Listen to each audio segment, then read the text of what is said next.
Hello everyone, welcome back. Next topic in regular expression, ignore case will matching.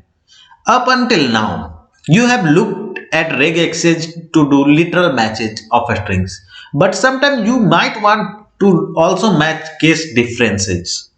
Case or sometimes later case is the difference between uppercase letter and lowercase letter. Examples of uppercase are A, B, C in the capital. Example of lowercase like this, a small a small b, a small c. You can match both cases using what is called a flag.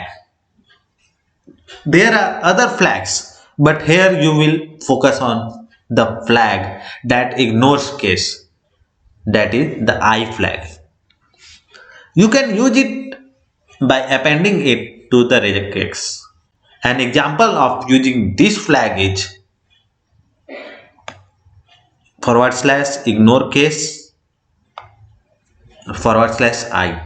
This regex can match the strings ignore case, and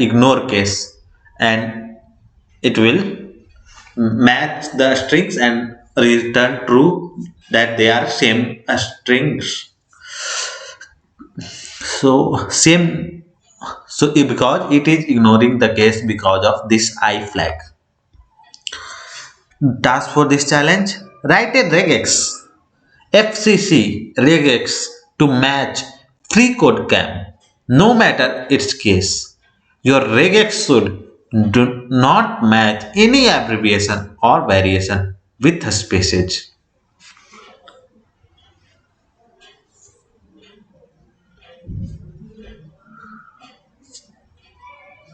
So, in this case, FreeCodeCamp, and we will put I here to ignore case. Let's run the tests, and it's successful. Download my solution, and thanks everyone for watching. See you in the next video. Till then, bye bye.